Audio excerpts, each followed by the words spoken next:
ঘটনাটি ঘটে চট্টগ্রামের একটা এলাকায়। আমার এক আত্মীয়ের উপর মূলত কালো জাদু করা হয়েছিল। তিনি সম্পর্কে আমার নানা হন। 2006 সালের দিকের ঘটনা। আমার ওই নানা ছিলেন খুবই ধনী একজন মানুষ। তার ছিলেন 3 ভাই এবং 2 বোন। আমার সেই নানা ছিলেন সবার বড়। ভাইয়া, আমি এখন আমার সেই নানার ভাষাতেই ঘটনাটি বলছি। আমার নাম মোহাম্মদ হাকিম আলী। আমার বাবা মারা যান 2005 সালে। বাবা মারা যাওয়ার আগে তার ধন সম্পদ আমাদেরকে ভাগ করে দিয়ে যেতে পারেননি। বাবার মারা যাওয়ার পরে আমরা ভাইয়েরা এবং বোনেরা মিলে একটা আলোচনা করি যে কয়দিন পরে মায়ের কাছ থেকে আমরা আমাদের সম্পত্তি বুঝে নেব। সিদ্ধান্ত অনুযায়ী কিছুদিন পরে মায়ের উপস্থিতিতে আমরা আমাদের সম্পত্তি পেয়ে যাই। 3 ভাইয়ের তুলনায় আমার আর্থিক অবস্থা একটু ভালো ছিল, তাই সব দিক থেকে আমার সম্পদের পরিমাণ সবার তুলনায় বেশি ছিল। সবকিছু খুব ভালো চলছিল, যে যার মতো জীবন অতিবাহিত করছিল। কিন্তু হঠাৎ করেই বেশ কিছুদিন পরে একটা সমস্যা শুরু হয়। একদিন আমার শরীর হঠাৎ খারাপ হয়ে যায়। প্রথম 2 দিন হালকা শরীর খারাপ ছিল, কিন্তু তারপর থেকে প্রচন্ড জ্বর, বমি এবং মাথা ব্যথা শুরু হয়। তাছাড়াও মাঝে মাঝে অনুভব করতাম কেউ যেন আমার চুল ধরে অনেক জোরে টান দিচ্ছে হঠাৎ করেই। এছাড়াও আমার পুরো শরীরে কেউ বেত দিয়ে আঘাত করলে যেমন দাগ বসে যায় তেমন দাগ দেখা যেত, অথচ কেউ আমাকে মারতই না। খুব ব্যথা লাগত। দিন দিন শরীরের অবনতি হচ্ছিল। আমার পরিবার প্রথমে ভেবেছিল যে এটা হয়তো তেমন গুরুতর কিছু না। খুব ব্যথা লাগত, কিন্তু আমার অবস্থা বেশি খারাপ হওয়ায় তার একজন কবিরাজকে ডেকে আনা হয়। কিন্তু কবিরাজ এসে তেমন কোনো সুবিধা করতে পারেননি। কবিরাজ বলল খুব বাজেভাবে নাকি আমার উপরে বান মারা হয়েছে, অর্থাৎ কালো জাদু করা হয়েছে। কবিরাজ বলল আমার পক্ষে এর প্রতিকার করা সম্ভব না। আপনারা কোনো ভালো আলেম অথবা ভালো কোনো কবিরাজের পরামর্শ নেবেন। এরপর আবারও এক জায়গা থেকে একজন কবিরাজ আনা হলো। এই কবিরাজ খুব ভালো এবং প্রশংসনীয় ছিলেন। তিনি আমার বাড়িতে ঢুকেই বললেন, আপনারা অনেক দেরি করে ফেলেছেন, রোগীকে বাঁচানো এখন কষ্টকর। এরপর কবিরাজ আমার পাশে বসলেন এবং বললেন, কেউ আপনার উপরে একটা জিন চালান করেছে। জিনটা প্রতি পদক্ষেপে আপনাকে কষ্ট দিচ্ছে। আপনার কোনো কাছের মানুষই এই কাজ করেছে। কবিরাজের কাছে জিজ্ঞাসা করা হলো যে কে এই কাজটা করতে পারে, কিন্তু কবিরাজ কিচ্ছু বলতে পারেননি। কবিরাজ তারপর চলে যান। এরপর আমার বড় ছেলে জহির বুদ্ধি করে তার 3 জন বন্ধুকে নিয়ে আমার মেজ ভাই এবং সেজ ভাই এই 2 জনের উপরে নজর রাখতে শুরু করে, এবং আমার আরো 2 চাচাতো ভাইয়ের উপরও নজর রাখা হয়। কাছের মানুষ বলতে গেলে এরাই ছিল আমার। তাছাড়া আমার 2 বোন থাকতো অনেক। ওদের 2 জনকেই সন্দেহের কাতারে রাখেনি, কারণ আমার 2 বোন সবসময় আমার ভালো চেয়ে এসেছে। যাই হোক, প্রায় 1 সপ্তাহ নজরদারিতে রাখার পরও কারোর বিরুদ্ধে কোনো তথ্য পাওয়া যায়নি। এদিকে আমার অবস্থা আরো খারাপ হতে থাকে। আমার পুরো শরীর শুকিয়ে কাঠ হয়ে গিয়েছিল।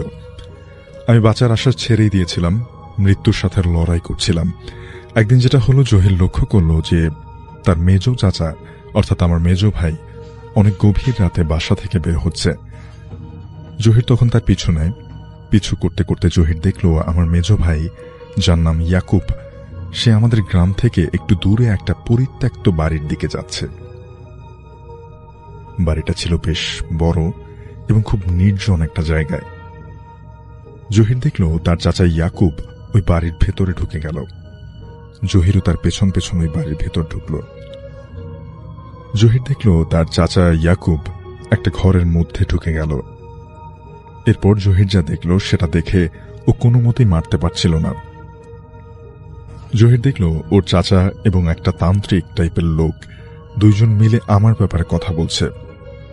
জহির দেখল ওই ঘরের ভেতরে 4 জায়গায় আগুন জ্বলছে। এছাড়াও কোনো মানুষের কয়েকটা কঙ্কাল, হাড় এবং কয়েকটা ছোট পুতুল ঘরের মধ্যে পড়ে আছে। এছাড়াও আরো একটা অবাক করা ব্যাপার ছিল, সেটা হলো জহির দেখল সেই তান্ত্রিক এবং তার চাচা ইয়াকুব একটা অদৃশ্য কিছুর সাথে কথা বলছে। এই দৃশ্য দেখে তার বুঝতে বাকি রইল না যে এটা আমার মেজো চাচার কাজ। জহির তখন সেখান থেকে বাড়ি চলে আসে। পরের দিন ওই কবিরাজকে আবার ডেকে আনা হয়। তারপর কবিরাজ সবকিছু খুলে বললে তিনি বলেন, আপনাকে সুস্থ করা খুব কঠিন, কিন্তু আমি একটা চেষ্টা করব, দেখেই কিছু করা যায় কিনা। এরপর কবিরাজ আল্লাহর দোয়া কালাম পড়া শুরু করল। অনেক জোরে জোরে উচ্চ কণ্ঠে কোরআনের বিভিন্ন সূরা পাঠ করছিল এবং এক গ্লাস পানির মধ্যে ফু দিচ্ছিল। প্রায় 10 মিনিট যাবত এভাবে কোরআন পাঠ করার পরে কবিরাজ আমার শরীরে সেই পানির থেকে হাতে পানি নিয়ে আমার গায়ে ছিটিয়ে দিলেন। তারপর তিনি মনে মনে কিছু একটা পড়ে ওই শয়তান জিনের উদ্দেশ্যে একটা জোরে ফু দিলেন। তারপর কবিরাজ বললেন, আপনার মেজ ভাই আপনাকে অনেক হিংসা করে, আপনার এত ধন সম্পদ উনি মেনে নিতে পারেননি, তাই তিনি আপনার উপরে কালো জাদু করেছেন, আপনাকে এই দুনিয়া থেকে বিদায় করার পরিকল্পনা করেছেন। কিন্তু এর ফল ভালো হবে না। আপনার শরীরে যে পানি ছিটিয়ে দিলাম এটার কারণে ওই জিন আর আপনার কোনো ক্ষতি করতে পারবে না। তবে আমি ওই জিনের উদ্দেশ্যে একটা মন্ত্র পড়ে দিয়েছি, যার ফলে ওই জিন এখন আপনার মেজ ভাইয়ের কোনো একটা ক্ষতি করতে পারে। কবিরাজ বললেন, আমি আমার শতভাগ দিয়ে চেষ্টা করেছি আপনাকে সুস্থ করার, আল্লাহ সহায় হলে সুস্থ হয়ে যেতে পারবেন ইনশাল্লাহ। কিন্তু আপনার শরীরে এখন যা অবস্থা, তাতে ভবিষ্যতে কি হবে তা নিশ্চিত করে কথা বলাটা কঠিন। এরপর কবিরাজ আমাদেরকে বিদায় জানিয়ে চলে যান এবং আমাদেরকে বলে গেলেন নিয়মিত 5 ওয়াক্ত নামাজ আদায় করতে। এরপর থেকে ধীরে ধীরে আল্লাহর রহমতে আমি সুস্থ হতে শুরু করি। প্রায় 2 মাস লাগে আমার সুস্থ হতে। এক কথায় বলতে গেলে মরতে মরতে আমি বেঁচে গেছি। তারপর আমি ভাবলাম যে ইয়াকুবের বিরুদ্ধে আমি কিছু একটা করব, কিন্তু দিন শেষে ইয়াকুব আবার আপন ভাই। আমি ওকে কিছুই বলিনি, কিন্তু কবিরাজের কথাটা কিভাবে যেন সত্যি হয়ে গেল। সত্যি সত্যি আমার মেজ ভাই ইয়াকুবের খুব বড় একটা ক্ষতি হয়েছিল। সেটা হলো, আমি সুস্থ হওয়ার 4 দিন পর এক রাতে ইয়াকুবের গরুর গোয়ালে আগুন লাগে এবং ইয়াকুবের 2টি গরু এবং 2টি ছাগল, শুধুমাত্র একটা গরু বেঁচে গিয়েছিল। বাকি 2টা ছাগল আর একটা গরু আগুনে পুড়ে মারা গিয়েছিল। এরপর থেকে আমি সুস্থতার সাথে জীবনযাপন করছি, কিন্তু ইয়াকুবের ক্ষতিটা আমার কাছে খুব কষ্টের ছিল।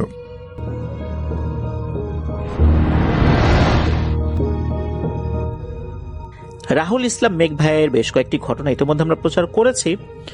উনি 9 থেকে 10 বছর আগে মালয়েশিয়াতে পাড়ি জমিয়েছিলেন।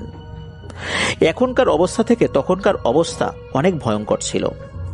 ওই সময় যে কোম্পানির হয়ে উনি গিয়েছিলেন, সেই কোম্পানি তাদেরকে যেখানে রেখেছিল সেটা পাহাড়ের পাশে, আশেপাশে জঙ্গল রয়েছে। প্রতিদিন কোম্পানির বাসে করে শ্রমিকদেরকে কাজে নিয়ে যেত, আবার থাকার জায়গাতে দিয়ে যেত। কোম্পানি তাদেরকে থাকার ব্যবস্থা করেছিল। সমস্যা দেখা দেয়, বেশ কিছু বৈধ কাগজপত্র তখনও কিন্তু ওনারা হাতে পান নাই। আবার অনেক বাংলাদেশি ভাইয়েরাই অবৈধভাবে মালয়েশিয়াতে এসেছেন। তখন মালয়েশিয়ান পুলিশ মাঝে মাঝে রাতের বেলাতেই বিভিন্ন জায়গায় রেড দিত। রেড দিয়ে যে সমস্ত বাংলাদেশি ভাইয়েরা কাগজপত্র দেখাতে পারতো না, বা আরো অনেক দেশের লোকজনই সেখানে ছিল যারা বৈধ কাগজপত্র দেখাতে পারতো না, তাদেরকে কিন্তু ধরে নিয়ে আবার যার যার নিজ দেশে পাঠিয়ে দিত।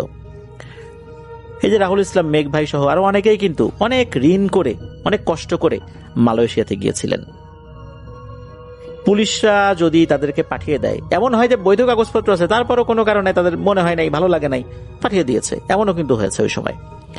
এই জন্য বাংলাদেশি ভাইয়েরা খুব একটা আতঙ্কিত অবস্থায় দিন কাটাতেন। পুলিশের রেড এতটাই বেড়ে গেল যে ওনাদের থাকার যে জায়গা, সেখানে থাকাটাই একটা কঠিন ব্যাপার হয়ে গেল। তখন ওনারা সিদ্ধান্ত নিলেন, ওনাদের যেই থাকার জায়গাটা, কোম্পানি কর্তৃক যেই থাকার জায়গাটা করা হয়েছিল, সেখান থেকে অন্য জায়গায় ওনারা থাকবেন। এখন অন্য জায়গায় চাইলেই তো আর যাওয়া যায় না। কোম্পানির গাড়ি তো প্রতিদিন সকালবেলা এসে ওনাদেরকে নিয়ে যায়। ওনারা চিন্তা করলেন যে ওনাদের যে থাকার জায়গার পাশে একটা ছোট টিলার মতো আছে, এই টিলার উপরে গিয়ে ওনারা ঘর বানাবেন। তো ওখানে 4 জন নিজেরা রান্নাবাড়া করে খাওয়া দাওয়া করতেন। একজন নাম জাহাঙ্গীর, ফিরোজ, মোহর আর এই রাহুল ভাই।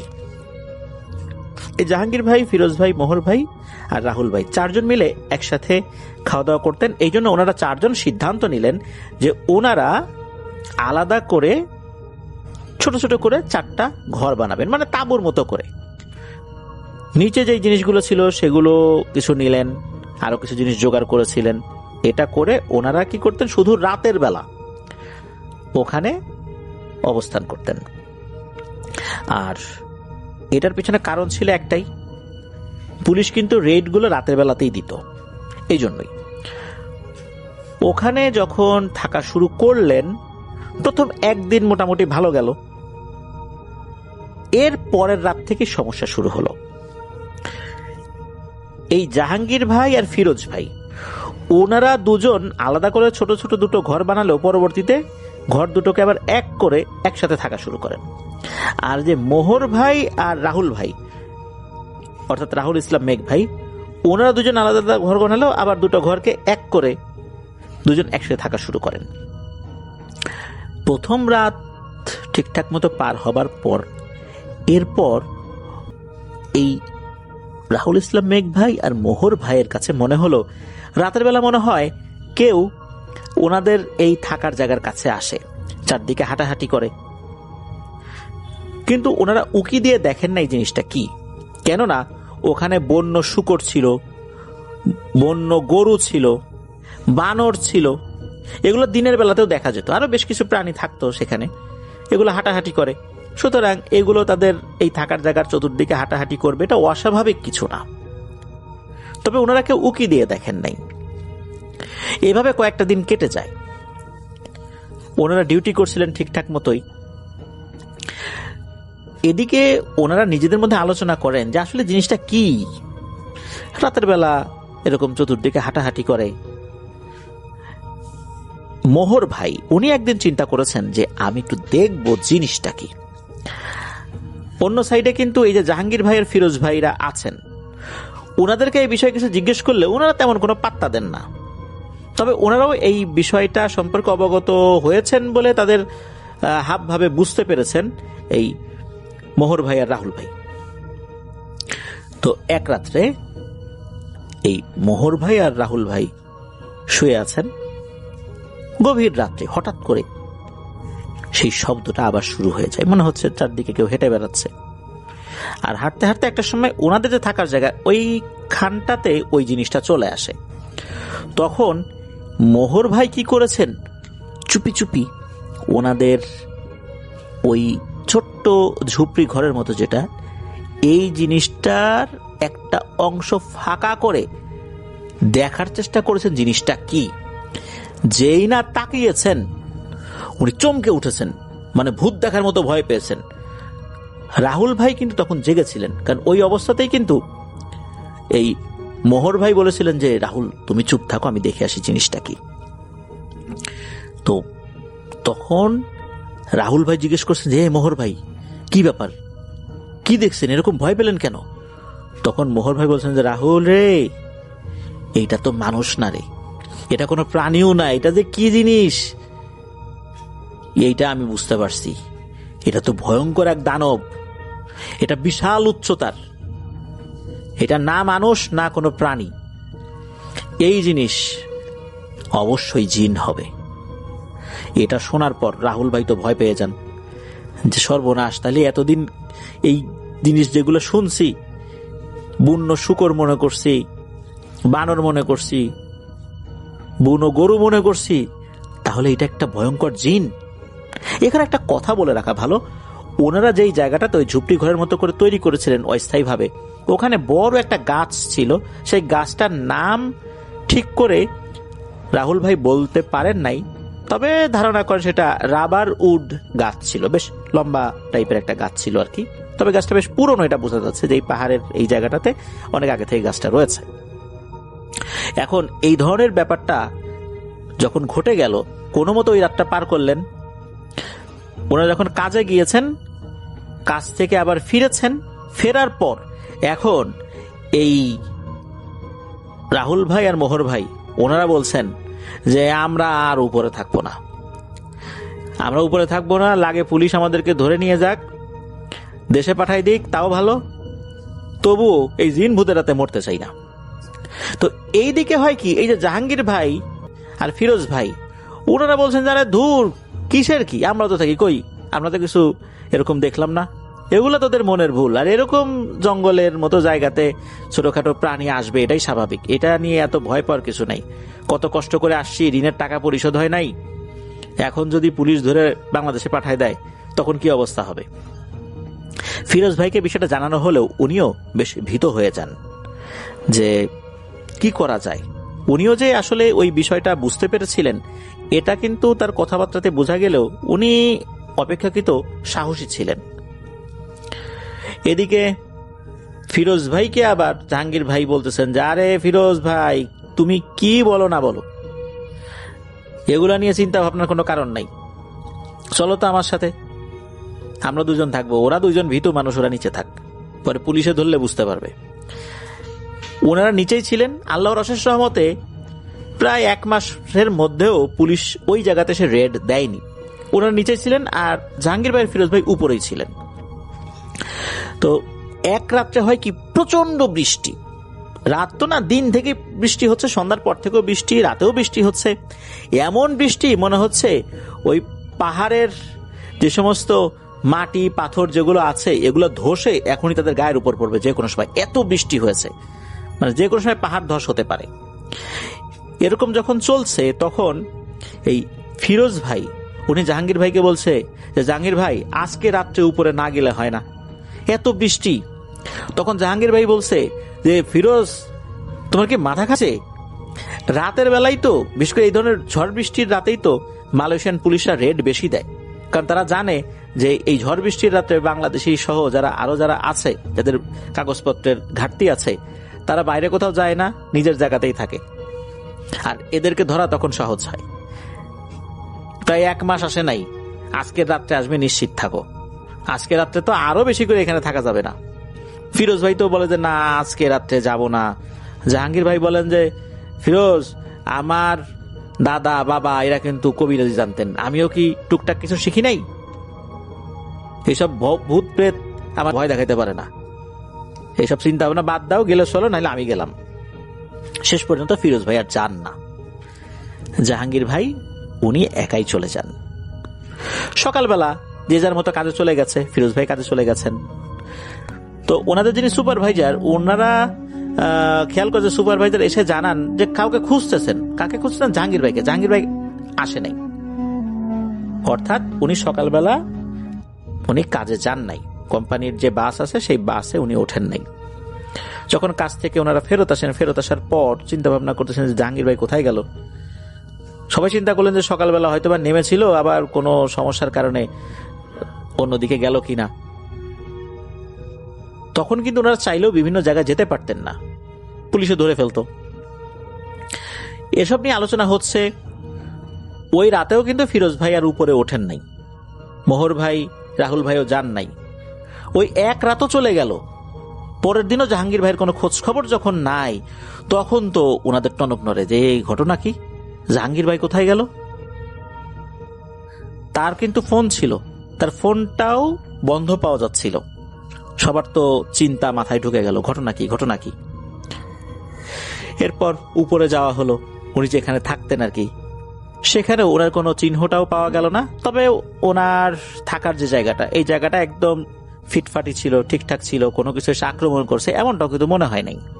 তার মানে উনি নিজের ইচ্ছায় আশেপাশে কোথাও গেছেন। ওনাকে যখন পাওয়া যাচ্ছিল না, তখন এই কোম্পানিতে কাজ করত এক পাকিস্তানি ভদ্রলোক, উনি বেশ হুজুর গোছের ছিলেন, উনি ওখানে কাজ করতেন। তো ওনার কাছে যখন বিষয়টা যায়, তখন উনি বলেন যে আচ্ছা, ঘটনাটা কি আমাকে একটু খুলে বলো তো। তখন এই যে মোহর ভাই, ফিরোজ ভাই, রাহুল ভাই, ওনারা বলেন যে এরকম এরকম আমরা তো এখানে থাকতাম। এরপরে মোহর ভাই কি দেখেছিলেন ওই রাতের বেলা, এই বিষয়টা কিন্তু ওই পাকিস্তানি ভদ্রলোককে বলেন। বলার পর উনি বেশ চিন্তিত হয়ে পড়েন। উনি বললেন যে আমি যেরকম সন্দেহ করতেছি এটাই কিনা, আচ্ছা দেখি তো আমি কোনো তথ্য নিতে পারি কিনা। উনি আবার আয়না পড়া জানতেন। উনি আয়না পড়া দিয়ে অল্প সময়ের মধ্যেই চমকে ওঠেন, খুব ভয়ার্ত হয়ে যান, ওনার শরীর ঘেমে যায়। উনি কাঁপা কাঁপা কণ্ঠে বলতে থাকেন যে জাহাঙ্গীর তো এই দুনিয়াতে আর নাই। এই কথা শোনার সাথে সাথে সবার মাথায় তো আকাশ ভেঙে পড়ে। নাই মানে কি বলেন? বলে হ্যাঁ নাই, ওর লাশ এখান থেকে আরো ভেতরের দিকে পড়ে আছে, আধা খাওয়া অবস্থায়। এই কথা শোনার সাথে সাথে সবাই তো আতঙ্কিত হয়ে যান, বিশ্বাসই করতে চান না। তখন সবাই মিলে খুঁজতে থাকেন, খুঁজতে খুঁজতে আসলেই এখান থেকে, মানে যেখানে ওই যে ঝুপড়ির মতো ঘরটা তৈরি করা হয়েছিল, সেখান থেকে আরো বেশ কিছুটা ভেতরে গিয়ে জাহাঙ্গীর ভাইয়ের ডেড বডি পাওয়া যায়। বুকের যে অংশটা, এই বুক থেকে নিচের অংশটা ছিন্ন ভিন্ন অবস্থা, মাথাটাও খুঁজে পাওয়া যায় নাই, শরীরের বেশ অঙ্গ ছিন্ন ভিন্ন করা, শুধু জামা দেখে আর প্যান্টের অংশ দেখে চেনা গেছিল এইটা জাহাঙ্গীর ভাইয়ের ডেড বডি। সবাই চিন্তা করেছিল যে কোনো হিংস্র প্রাণী এই কাজটি করেছে। তখন ওই পাকিস্তানি ভদ্রলোক বলল যে না, এটা কোনো হিংস্র প্রাণীর কাজ না, এটা একটা ভয়ঙ্কর জিনের কাজ।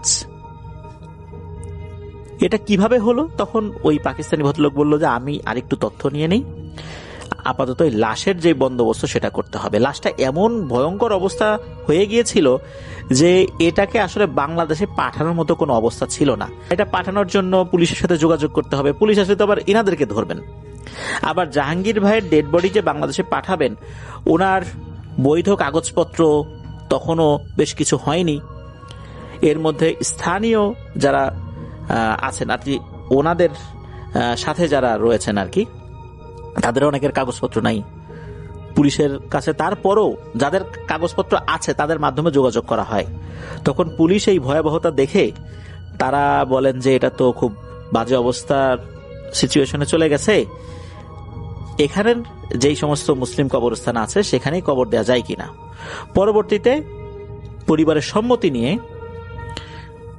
ওখানকার একটা মুসলিম কবরস্থানে জাহাঙ্গীর ভাইয়ের বডির যতটুকু অংশ পাওয়া গিয়েছিল জানাজা করে দাফন করা হয়।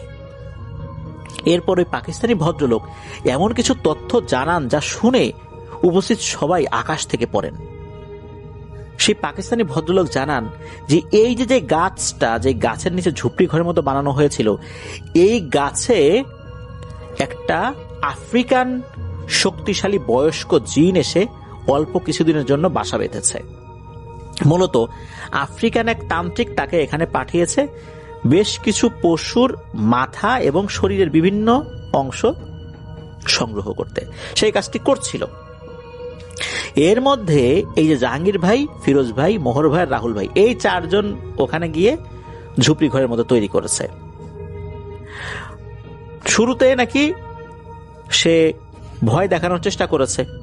মোহর ভাই, রাহুল ভাই, ওনারা দুজন ভয় পেয়ে তো নেমে আসছেন, যার কারণে এই দুজনের ক্ষতি করার কোনো চিন্তা ওই জিনের ছিল না।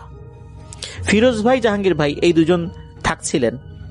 তবে জাহাঙ্গীর ভাই নাকি এর মধ্যে বেশ কিছু কাজ করে ফেলেছেন যেটা ওই জিনের মারাত্মক রকম ক্ষিপ্ততার জন্য দায়ী হয়ে যায়।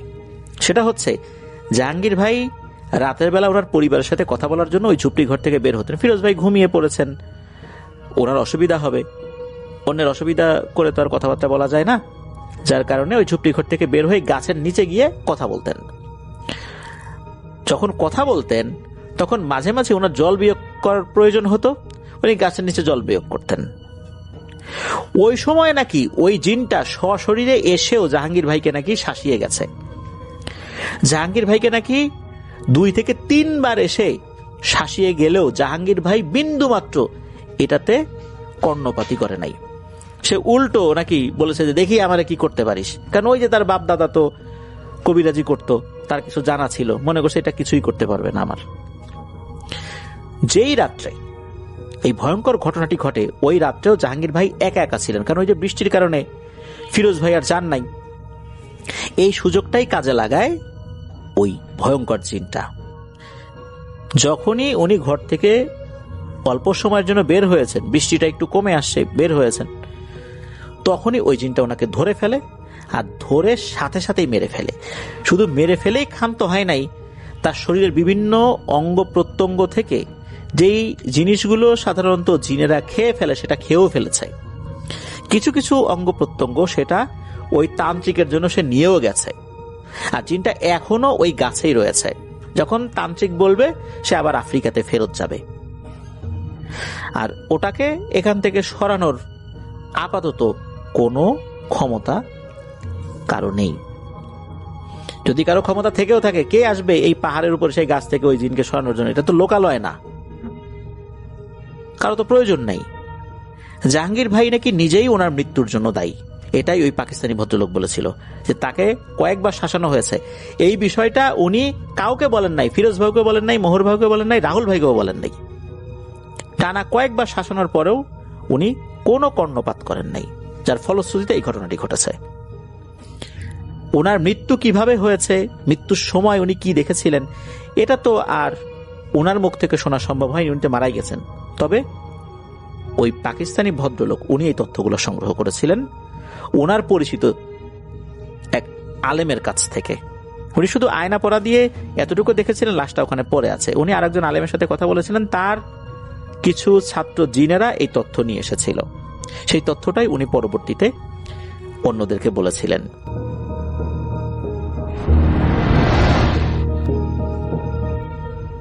আজকে এই ঘটনা পাঠিয়েছে রাসেল ভাই কুমিল্লা থেকে। গ্রামের নামটা এখনো আর কেউ উচ্চারণ করতে চায় না।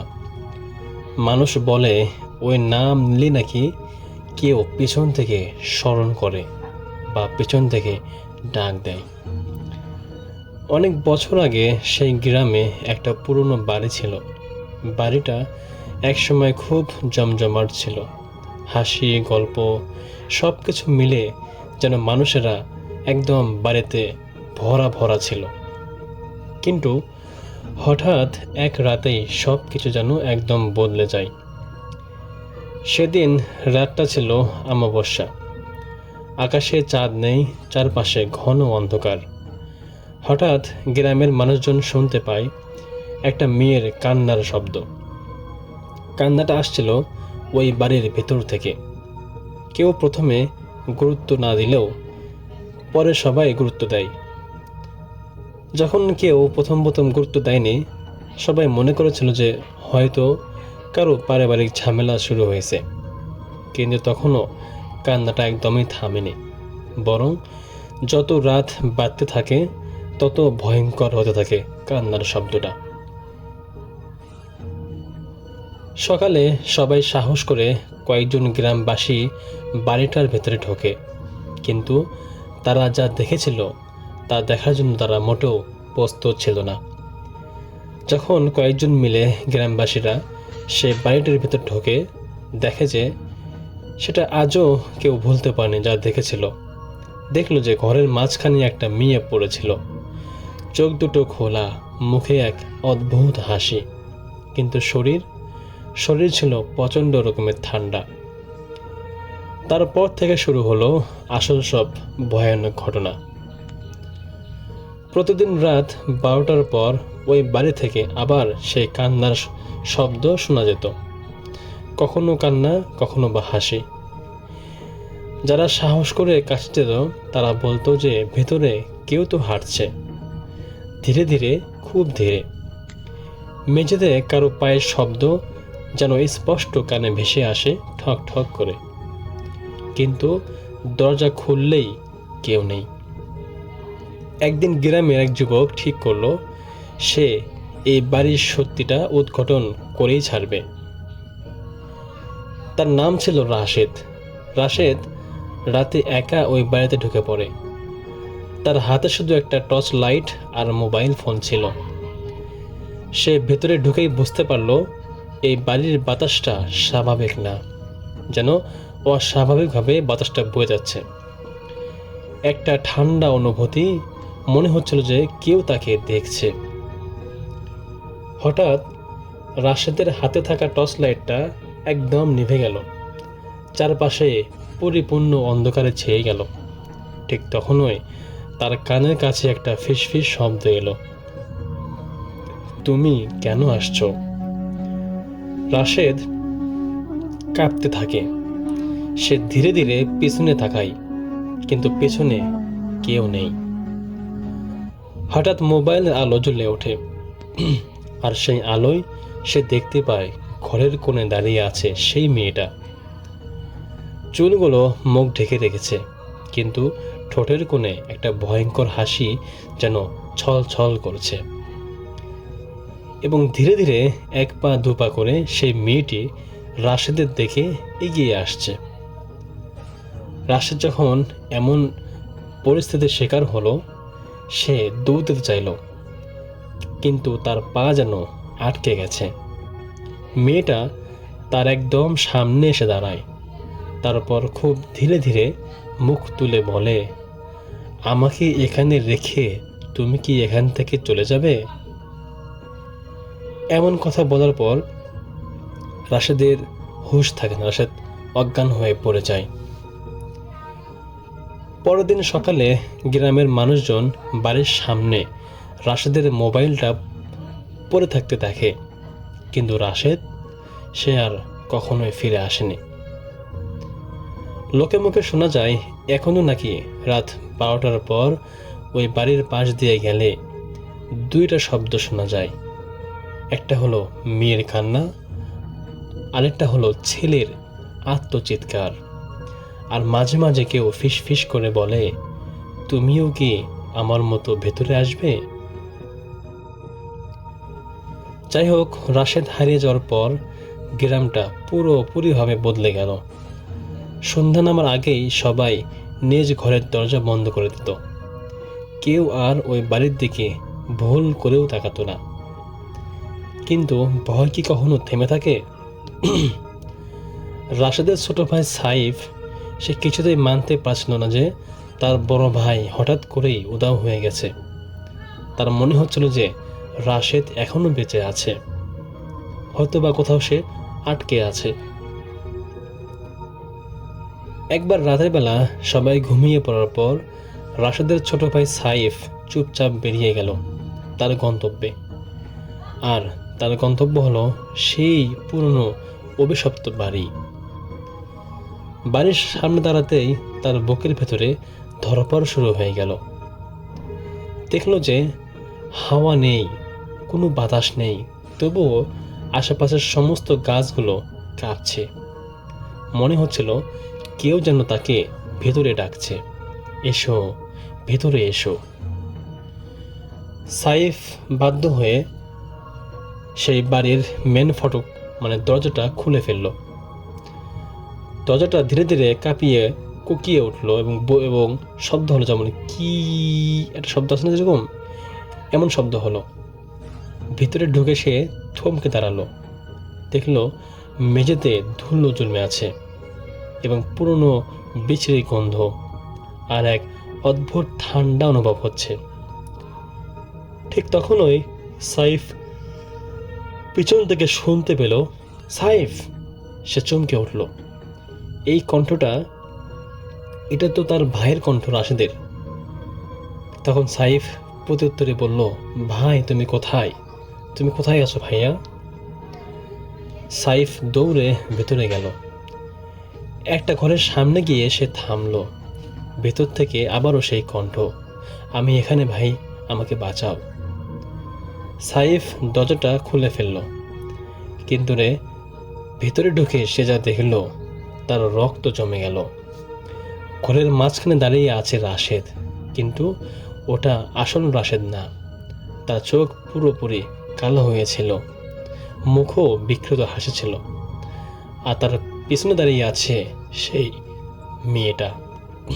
মেয়েটা ধীরে ধীরে বলল, তুমি তাকে নিতে আসছো? সাইফ কাঁপতে কাঁপতে বলল, ও আমার ভাই, তাকে ছেড়ে দাও প্লিজ। হঠাৎ রাশেদ হাসতে শুরু করলো, একটা অদ্ভুত ভয়ঙ্কর হাসি, এবং সে বলল, আমি আর তোমার ভাই না রে পাগল। তারপর ঘরের সব দরজা জানালা নিজে থেকে বন্ধ হয়ে গেল। অন্ধকার বাড়ি, অন্ধকার ঘর, শুধু একটাই ফিস ফিস শব্দ এলো, এখান থেকে কেউ আর বের হতে পারে না। পরদিন সকালে গ্রামের মানুষজন আবারও সেই বাড়ির সামনে কিছু একটা দেখতে পেল। দেখলো 2টো জিনিস পড়ে আছে, একটা হলো সাইফের স্যান্ডেল, আর একটা হলো ভাঙা মোবাইল। তো ভাইয়া, এই ছিল আজকের ঘটনাটি। আশা করছি আপনারা এই ঘটনা মন দিয়ে অনুভব করেছেন এবং আপনাদের অবশ্যই ভালো লেগেছে। যদি ভালো লাগে আপনারা অবশ্যই একটা লাইক, কমেন্ট এবং সাবস্ক্রাইব করবেন এবং একটা ইতিবাচক কমেন্ট করে রাখবেন। আমরা আপনাদের সমস্ত কমেন্টগুলো পড়ি এবং আমরা আপনাদের কমেন্ট দেখলে খুব খুশি হই। আমাদের মধ্যে গল্প বলার নতুন একটা অভিজ্ঞতা জেগে ওঠে। ধন্যবাদ, দেখা হচ্ছে পরবর্তী এপিসোডে। ততক্ষণ পর্যন্ত সকলে ভালো থাকবেন, সুস্থ থাকবেন। আল্লাহ হাফেজ।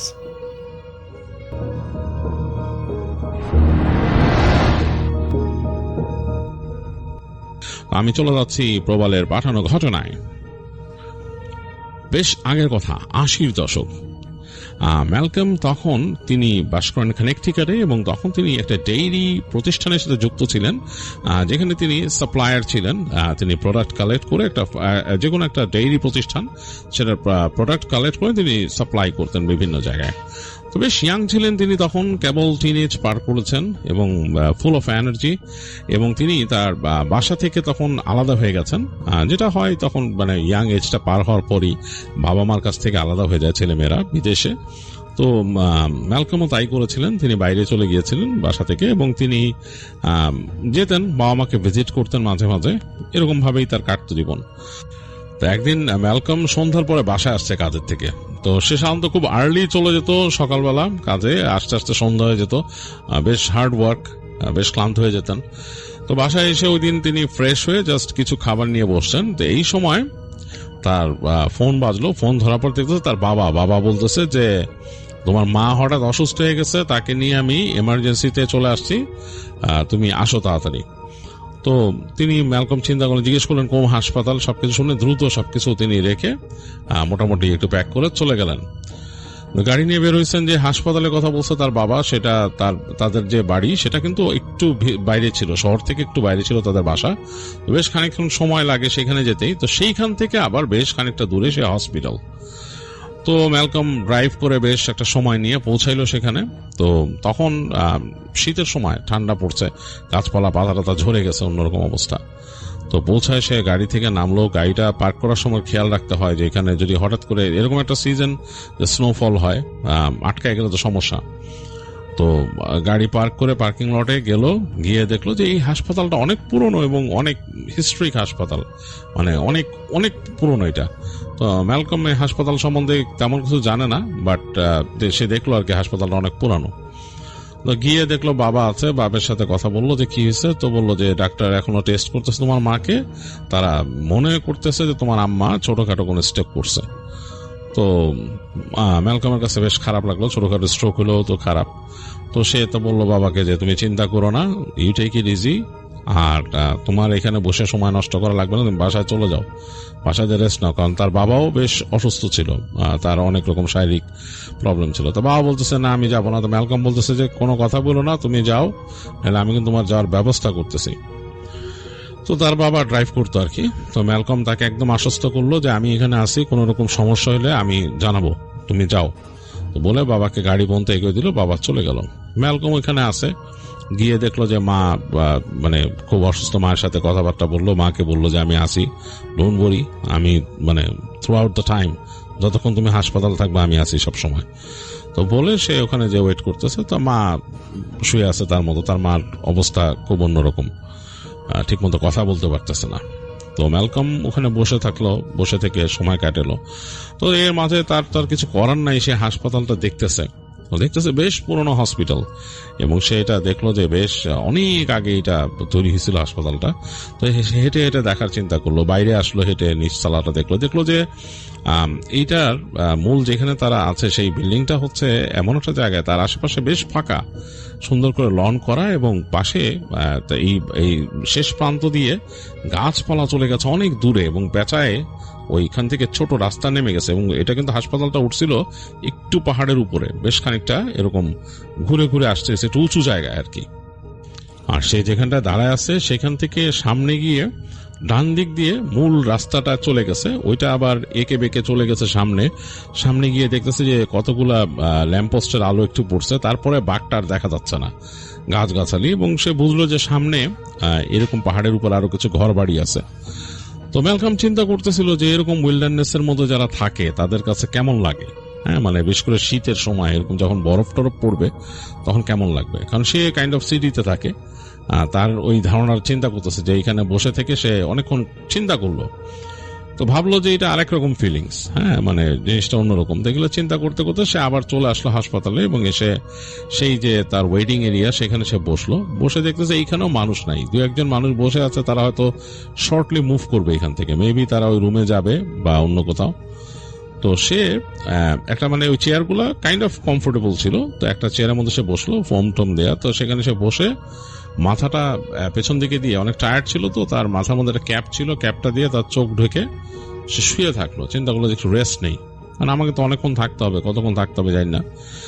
না থাকলেও কিছু নাই, ওখানে হাসপাতাল স্বয়ংসম্পূর্ণ, কোনো প্রবলেম হয় না, বাট অ্যাটলিস্ট নিজের মানুষ, তার মা উপরে, এবং সে তার মাকে অনেক ভালোবাসে। তো শুয়ে আছে অনেকক্ষণ ম্যালকম, কোন সময় যে সে ঘুমায় গেছে বলতে পারে না। তো ম্যালকমের মানে ডিপ ঘুম চলে আসছিল, কারণ সারাদিন পরিশ্রম করছে, খুব টায়ার্ড। তো যখন ঘুম ভাঙছে সে খেয়াল করতেছে সে যেখানে বসেছিল ওখানকার বাতিটা বন্ধ, সে মানে খুব চোখটা মানে এরকম তাকাতে তাকাতে চোখ ভারী হয়ে গেছে, আঠা আঠা লাগতেছে চোখটা। তা ক্যাপটা সরাইলো মুখের উপর থেকে, এই ক্যাপটা পরেছিল সে লাইটের জন্যই।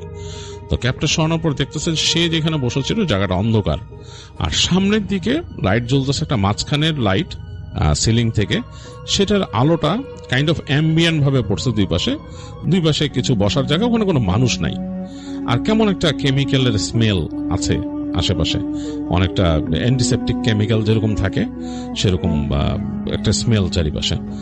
তো সে দূরে তাকাইলো, তার হাসপাতালের কম্পাউন্ডটা অনেক বড়, সে দূরে তাকাইলো এখান থেকে, যেহেতু ফ্রন্ট ডেস্কটাও দেখতেছে খালি, মানে কোনো মানুষজন নাই, এবং সামনে ফ্রন্ট ডেস্কেও সিলিং থেকে আলো পড়ছে, সিলিং এর আলোটা হালকা ভাবে ওই ডেস্কের মধ্যে পড়ছে, কেউ নাই, এবং সেই তাদের গ্লাস উইন্ডো যেটা ওইটা ওখানে আছে, এবং বাইরে দেখা যাচ্ছে অন্ধকার।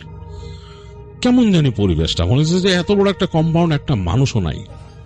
তো ম্যালকমের কাছে একটু অস্বস্তি লাগলো যে এরকম একলা জায়গায় এরকম বসে আছি, কেমন জানি। তো সে উঠলো, এবং অপরিচিত তো উঠে আস্তে আস্তে হাঁটতে হাঁটতে এই অন্ধকার, সেই জায়গাটা কিন্তু অন্ধকার ছিল, সে যেখানে শুয়েছিল, হেঁটে হেঁটে গেল সামনে, ডেস্কের সামনে দেখলো কেউ নাই। সে গেটের কাছে গেল, গেটটা ঠেলা দিয়ে বেরোলো, খুলে বেরোলো সামনে। তো বের হয়ে দেখতেছে যে বাতাস, বেশ ঠান্ডা বাতাস গায়ে লাগতেছে, মানে ঠান্ডা বেড়ে গেছে অনেক। তার গায়ে কিন্তু জ্যাকেট পরা, পারফেক্ট জ্যাকেট পরা, তারপরও মানে বেশ ঠান্ডা লাগতেছে।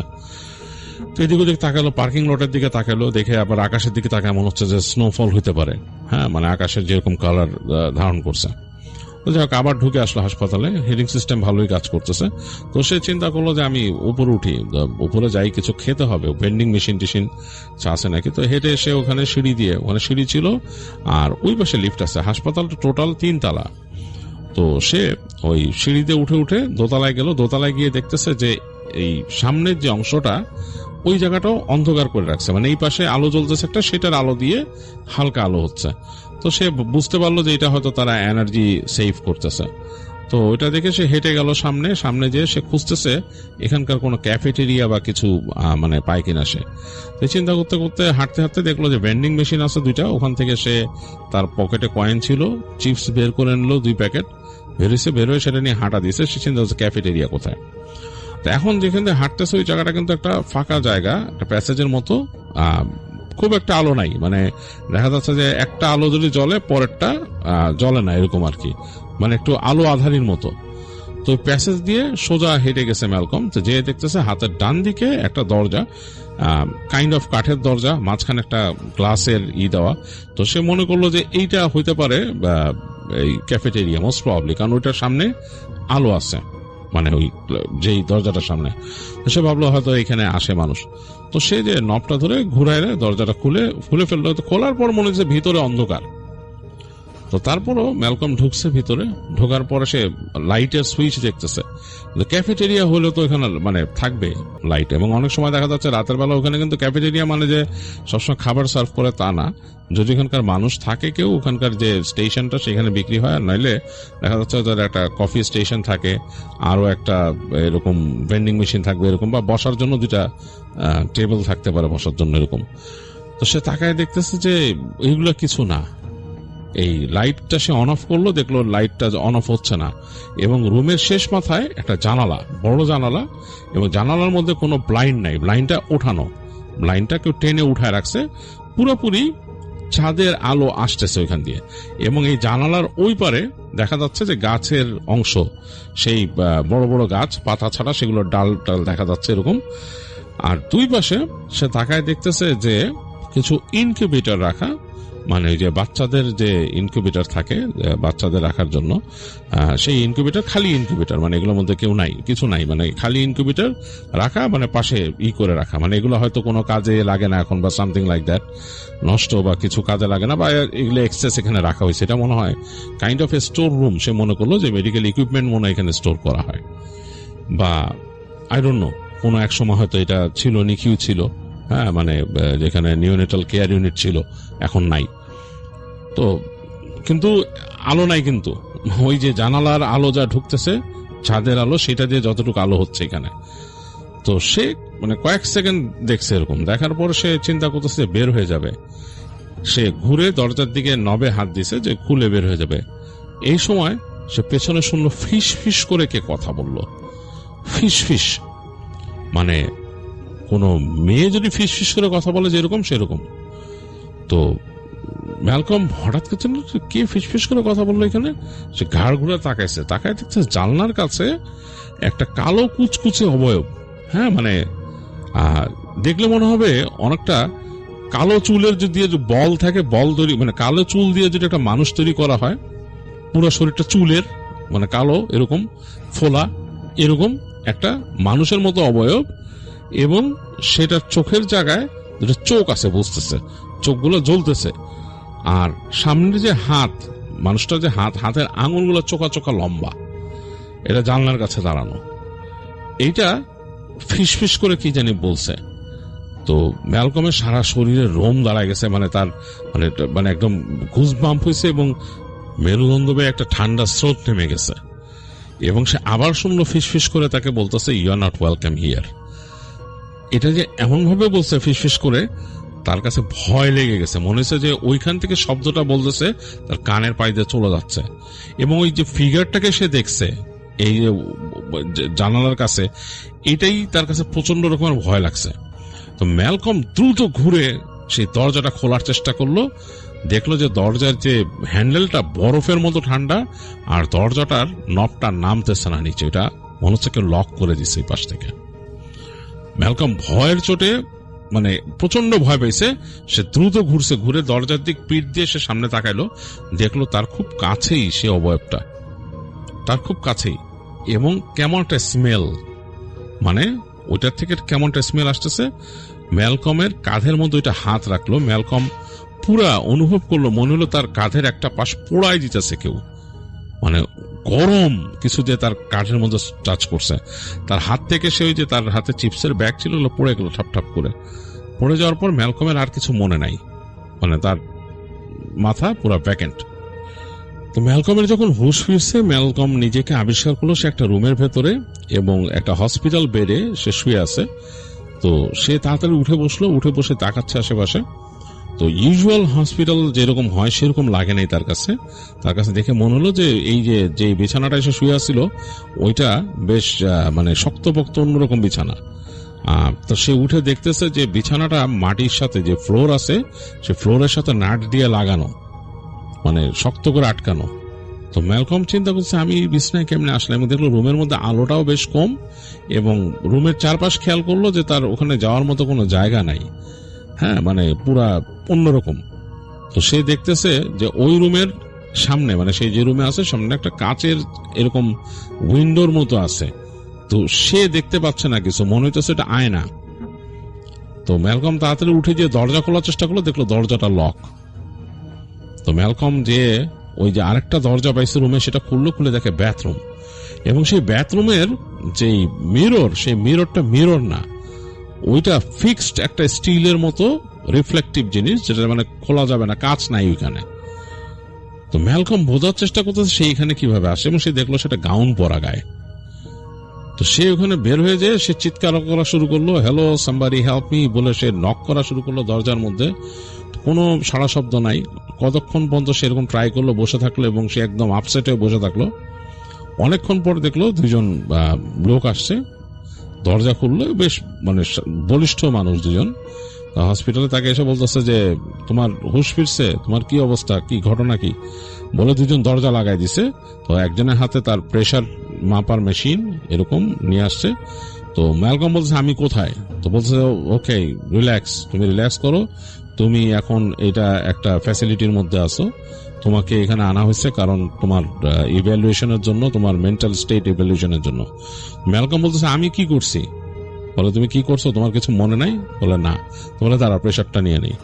তো তার ব্লাড প্রেশার দেখলো, তার মানে টেম্পারেচার এগুলো মনিটর করে লোকগুলা চলে যাবে। তো লোকটা তখন বলতেছে তোমার কি আসলে কিছু মনে নাই? ম্যালকম বলতেছে না, আমার কিছুই মনে নেই। আমার যা মনে আছে যে আমি একটা হসপিটালে ছিলাম, আমার মাকে দেখতে গেছিলাম এবং সেইখানে আমি একটা রুমে আটকা পড়ছিলাম এবং একটা উদ্ভট জিনিস আমি দেখছি এবং তারপর আমার আর কিছু মনে নাই। তো লোকটা বলল মানে যে লোকটা আসছে সেটা কৃষ্ণাঙ্গ একটা লোক আর তার সাথে আরেকজন সাদা আছে।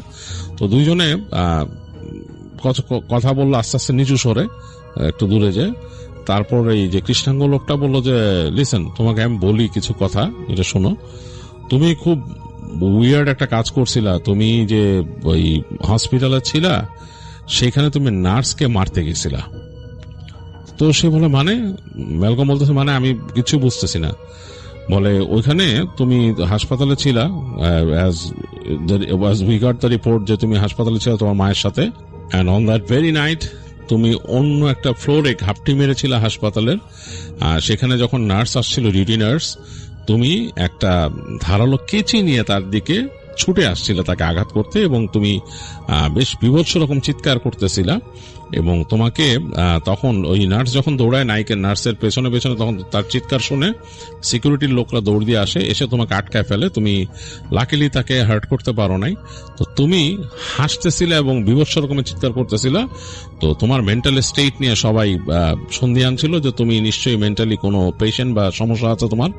তো তোমাকে নিয়ে আসা হয় তখন ওখান থেকে, এবং তুমি যখন আমাদের এখানে আসো, এখানে আসার পরও কিন্তু তুমি উদ্ভট আচরণ করতেছিলা। তোমাকে কিন্তু বেঁধে রাখা হয়েছিল তোমাকে কন্ট্রোল করতে না পেরে, এবং তুমি অন্যরকম আচরণ করতেছিলা, অ্যাগ্রেসিভ করা। তো বলার পরে সে কৃষ্ণাঙ্গ লোকটা বলতেছে যে লিসেন মিস্টার ম্যালকম, তোমার সম্পর্কে পুলিশের কোনো রিপোর্ট এর আগের নাই, তুমি এরকম কোনো, তোমার এরকম রিপোর্ট নাই, তোমার কোনো মেন্টাল ইলনেসেরও কোনো রেকর্ড নাই আমাদের কাছে বা স্টেটের কাছে নাই, এরকম কোনো রেকর্ড নাই, বা তুমি কোথাও গেছিলা বা তোমার এরকম কোনো সমস্যা হয়েছিল বা তুমি আমাদের এইসব কারেকশন সেন্টারে আসছো সেটার কোনো রিপোর্ট নেই। তো সুতরাং আমি তোমাকে এটা কেন বলতেছি জানো? কারণ যেই হাসপাতালে এই ইনসিডেন্টটা ঘটছে ওই হাসপাতাল সম্বন্ধে আমি কিছুটা জানি। সেই কৃষ্ণাঙ্গ বলতেছে যে আমি কিছুটা জানি যে ওই হাসপাতালে কিন্তু অনেক মানে প্যারানর্মাল কেসেস ঘটে। তো আমার কাছে এটা মনে হয়েছে এটা একটা প্যারানর্মাল কেসেস, এই কারণে তোমাকে আমি এরকম ডিটেলস শেয়ার করলাম।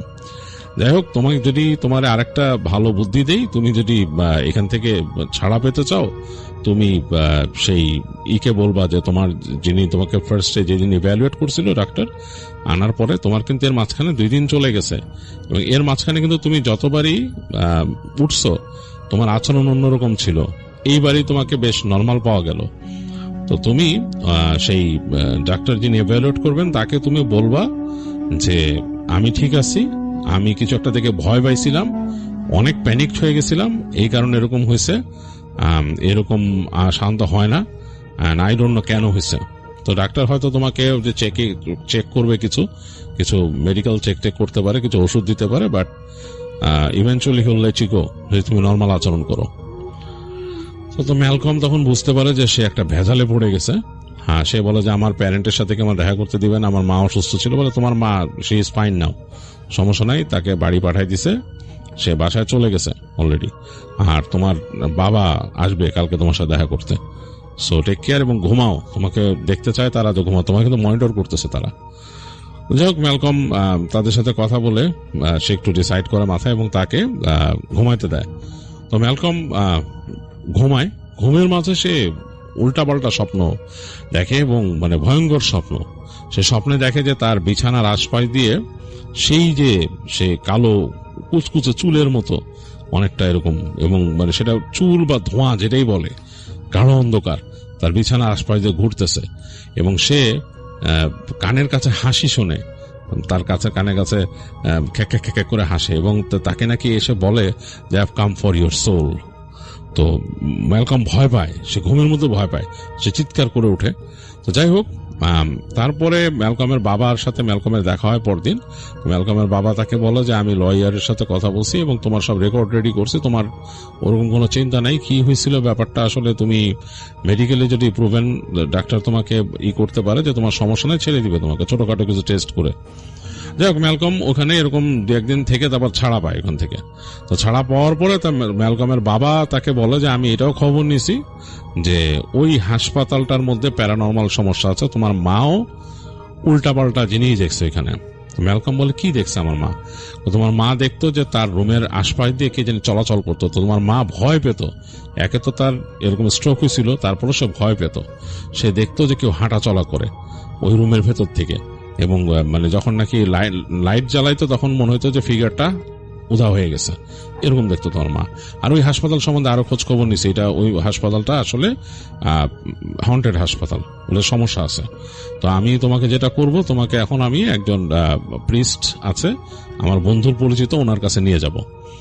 তো ম্যালকম রাজি হয়, তো ম্যালকমকে নিয়ে যায় সেই প্রিস্টের কাছে, এবং প্রিস্ট বলে যে দেখে যে বলে যে তোমাকে মনে হয় তুমি কি এরকম এরকম স্বপ্ন দেখো, জিজ্ঞেস করে প্রিস্ট তাকে। তখন ম্যালকম বলে যে হ্যাঁ। বলে তোমার পিছনে কোনো ডেমন লাগছে এবং তোমাকে সেই ডেমন ওখান থেকেই পজেস্ট করছে। তো যেটা করতে হবে তোমাকে, ওই সময়টা পজেস্ট করছিল এবং তুমি কিন্তু ওই সময় একটা অঘটন ঘটায় ফেলতা, এবং অঘটন যদি ঘটায় ফেলতা তুমি কিন্তু এখন একটা ইসে চলে যেতা, এবং হয়তো তোমাকে হয় পাগল আখ্যা দিত, অথবা তুমি যদি পরে নর্মাল স্টেটে থাকতো তোমার বিচার হইতো, থিংস লাইক দ্যাট। তো তোমাকে যদি করতে হয় আমার পারমিশন লাগবে, পারমিশন এনে তারপর দেখা যাক তোমাকে এক্সরসিজম করতে পারি কিনা।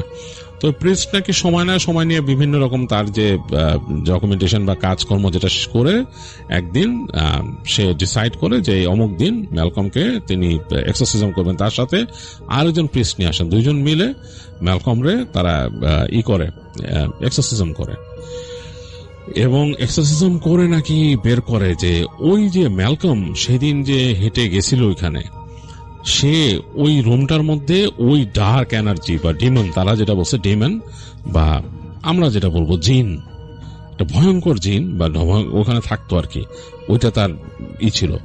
আর ওই জায়গাটা ছিল এক সময়কার ওই জায়গাকার মানে ইউনিট, মানে ওই যে পিডিয়াট্রিক কেয়ার ইউনিট আর কি, পিকিউ। তো ওই পিকিউ বা নিকিউ যেটা বলে নিওনেটাল কেয়ার ইউনিট, মানে ওই জায়গায় ওই রাখা হতো আর কি বাচ্চাদের।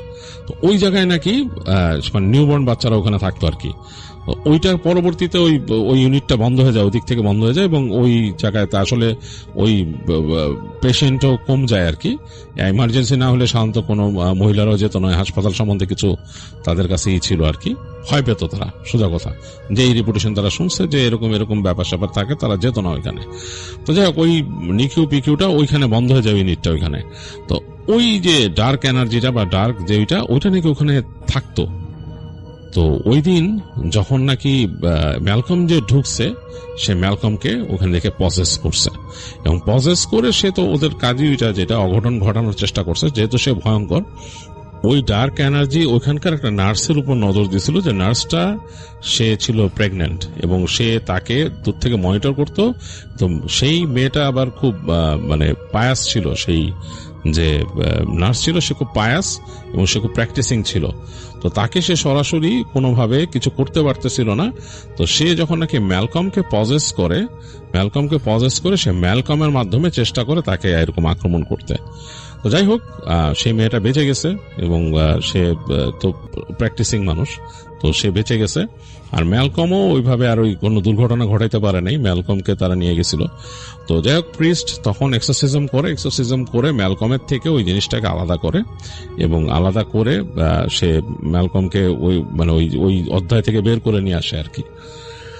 তো ম্যালকমকে অনেকদিন বলছিল সেই প্রিস্ট দুইজনই যে তোমাকে সাবধানে থাকতে হবে, তুমি অবশ্যই অবশ্যই এমন কোনো জায়গায় ট্রাভেল করবা না একা একা যেখানে তোমার সমস্যা হতে পারে, যেমন একলা কোনো ব্যারেন ল্যান্ডে যেখানে নাকি মানে মানুষজন নাই এরকম জায়গা, অথবা কোনো হন্টেড জায়গা, তুমি জানো যে এই জায়গার মধ্যে কোনো রকম প্রবলেম আছে, সব জায়গায় যাবা না।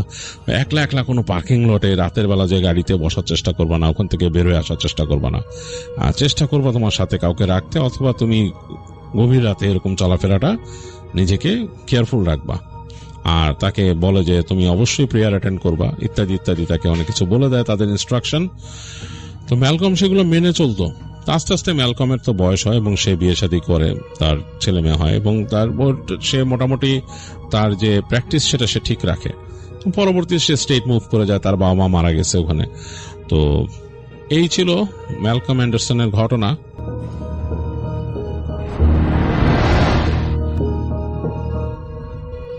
আজকের ঘটনা আমার কাছে পাঠিয়েছে রিয়াজ ভাই যশোর থেকে। চলুন তিনি ঠিক যেভাবে পাঠিয়েছে আমি সেভাবে পড়ার চেষ্টা করব। ঢাকার ভেতরে একটা পুরনো 3 তলা বাড়ি ছিল। বাড়িটার সব ফ্ল্যাট ভাড়া হয়ে যায়, শুধু একটা রুম সব সময় খালি থাকে। মালিক স্পষ্ট বলে দেয় এই রুমটা কেউ নেবেন না, কারণ সে কখনো ঠিক করে সেই ঘরের কারণটা বলে না। নতুন ভাড়াটিয়া রাশেদ নতুন চাকরি নিয়ে শহরে আসছে, টাকা কম, তাই কম ভাড়ার বাসা খুঁজতেছিল। হঠাৎ এই 3 তলা বাসাটা পেয়ে গেল। সব ঠিকঠাক, কিন্তু একটা দরজা সবসময় বন্ধ থাকে। রুমটা তার ফ্ল্যাটের ভেতরেই। সে মালিককে জিজ্ঞেস করলো এই রুমটা কেন বন্ধ। মালিক শুধু বলল এই রুমে রাতে যাইবেন না।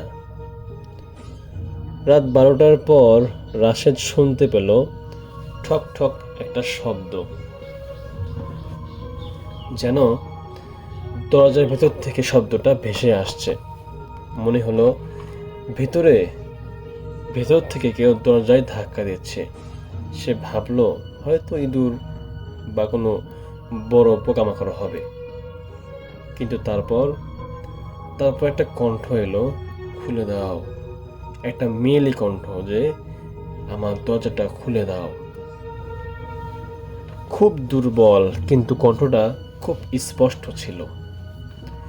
রাশেদ সাহস করে দরজার কাছে গেল, দেখলো দরজার নিচ দিয়ে পানি বের হচ্ছে, কালো ঘন, যেন পুরনো পচা পানি। ভিতর থেকে আবার শব্দ এলো, আমি বের হতে পারছি না, গেটটা দয়া করে খুলে দাও। রাশেদের হাত কাঁপছিল, তবুও সে হ্যান্ডেলে হাত দিল এবং দরজাটা নিচ থেকেই অল্প খুলে গেল। ভিতরে সম্পূর্ণ অন্ধকার। তো রুমের ভেতরে যা ছিল সে টর্চ লাইট জ্বালিয়ে ভেতরে ঢুকলো। দেখলো মেঝে ভেজা, দেয়ালে দাগ, যেন কেউ বারবার আঁচড় কেটেছে দেয়ালে। এক কোণে বসে আছে একজন মহিলা, মুখ চুল দিয়ে ঢাকা, শরীর ভেজা। সে ধীরে ধীরে মাথা তুলল, চোখ নেই, শুধু কালো গর্ত চোখের জায়গায়। সে বলল, তুমি কি আমাকে এখান থেকে বের হতে সাহায্য করবা? হঠাৎ রাশেদের মাথায় ফ্ল্যাশ হলো। পাশের রুমের একটা আন্টি বলেছিল এই রুমে আগে একজন মেয়ে থাকতো, সে মেয়েটা বাথরুমে ডুবে মারা গিয়েছিল। কেউ নাকি সেদিন সময় মতো দরজা খুলতে পারেনি। সে মারা যাওয়ার সময় এই দরজায় খুব ধাক্কা দিচ্ছিল, কিন্তু দরজা আমরা কেউ সময় মতো খুলতে পারিনি। হঠাৎ দরজা ধাম করে বন্ধ হয়ে গেল, লাইট নিভে গেল। মহিলা ধীরে ধীরে উঠে দাঁড়ালো, তার শরীর থেকে পানি পড়ছে টুপ টুপ করে। সে এগিয়ে আসছে এবং বলছে, তুমি তো দরজা খুলছো, এবার তুমি থাকো ভেতরে। রাশেদ এমন কথা শোনার পরে দৌড়ে দরজার কাছে গেল, কিন্তু দরজাটা পুরোপুরি বন্ধ, কোনোভাবেই দরজা খুলছে না। পেছন থেকে ঠান্ডা হাত তার কাঁধে, সে অনুভব করলো তার পা ভেজে যাচ্ছে। নিচে তাকিয়ে দেখে মেঝেতে পানি না, পুরো রুমটা ধীরে ধীরে পানিতে ভরে যাচ্ছে। মহিলা বলল, যেহেতু আমি এখান থেকে বেরোতে পারিনি, তাই তুমিও এখান থেকে বেরোতে পারবে না। বাড়ির লোকজন দরজা ভেঙে ভেতরে ঢুকে দেখে রুম খালি, রাশেদ নেই। শুধু মেঝেতে ভেজা আর দেয়ালে লেখা, আমি এখন বাইরে, তুমি ভেতরে। ওই রুমটা এখনো খালি, কিন্তু রাতের বেলা মাঝে মাঝে শোনা যায় ঠক ঠক শব্দ, আর কেউ দরজার ওপাশ থেকে বলে, খুলে দাও, দরজা খুলে দাও। এই ঘটনার কিছুদিন পরে যখন সত্যগুলো উন্মোচন হওয়া শুরু করলো, ঠিক রাশেদ হারিয়ে যাওয়ার পর পুরো বাড়িতে আতঙ্ক ছড়িয়ে পড়ে। মালিক প্রথমে সব চেপে ধরে যেতে চাইল, কিন্তু ঘটনা কোনোভাবে থামল না। রাশেদ নিখোঁজ হওয়ার পর থেকেই রাত হলে সেই রুম থেকে শুধু একটা না, দুইটা কণ্ঠ শোনা যেতে লাগলো। একটা সে মেয়ের কণ্ঠ, খুলে দাও, আর একটা নতুন কণ্ঠ, আমাকে এখান থেকে বের হতে দাও। লোকজন বলে বুঝে গেল রাশেদ এখন ভেতরে আছে। একদিন সাহস করে মালিক সকালে দরজা খুলল। ভেতরে কেউ নেই, কিন্তু দেয়ালে ভেজা দাগ লাগিয়ে আছে। সেখানে লেখা, সে আমাকে ছাড়ছে না, দরজা বন্ধ হয়ে যায়, পানি বাড়ছে। লেখাগুলো নতুন, মনে হচ্ছিল কেউ ভেতর থেকে আঁচড় কেটে লিখছে। রুমের ভেতরে একটা ভাঙ্গা আয়না ছিল। মালিক যখন সেটার দিকে তাকালো, সে দেখলো তার পেছনে কেউ দাঁড়িয়ে আছে। তখন মালিক পেছনে ঘুরে তাকালো, দেখলো পেছনে কেউ নেই। আবার যখন তাকালো আয়নার দিকে, দেখলো দুইজন লোক দাঁড়িয়ে আছে। একজন সেই ভেজা মেয়ে, আরেকজন ছিল রাশেদ। রাশেদের চোখ ফাঁকা, মুখ থেকে পানি পড়ছে।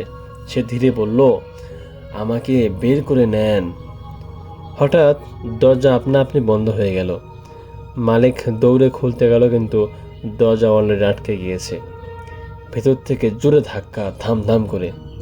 দুটা কণ্ঠ একসাথে চিৎকার করছে, খুলে দাও, খুলে দাও। এক বৃদ্ধা সে বলল, এই রুমে কেউ ঢুকলে ভেতরের জন বের হয়ে যায়, আর নতুন জন আটকা পড়ে যায়। মানে মেয়েটা আগেই আটকে ছিল, রাশেদ ঢুকতেই সে বের হয়ে গেছে। এখন রাশেদ ভেতরে আর মেয়েটা বাইরে দাঁড়িয়ে আছে।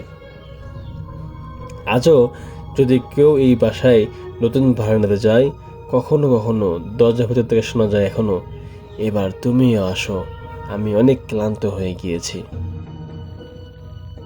তো বন্ধুরা, এখানেই শেষ আজকের এই অন্ধকার রাতের ভয়ঙ্কর গল্প। যদি এতক্ষণ সাহস করে শুনে থাকো, তাহলে তুমি সত্যিই হরর দুনিয়ায় একজন বীর শ্রোতা। গল্পের প্রতিটা মুহূর্তের ঠান্ডা শিহরণ, ফিসফিসে শব্দ আর অন্ধকারে চাপা ভয় সব তোমাদের সাথে শেয়ার করতে পেরে আমারও গা শিউরে উঠছে এখনো। গল্পটা কেমন লাগলো কমেন্টে জানাতে ভুলবে না। তোমাদের প্রতিটা কমেন্টই আমাকে পরের আরও ভয়ঙ্কর গল্প বলার উৎসাহ দেয়। অডিয়েন্স ভাইদের উদ্দেশ্যে বলবো, আপনারা অবশ্যই এই চ্যানেলটা সাবস্ক্রাইব করে রাখবেন, কেননা আমরা নিত্যদিন এরকম নতুন নতুন ঘটনা নিয়ে আসি।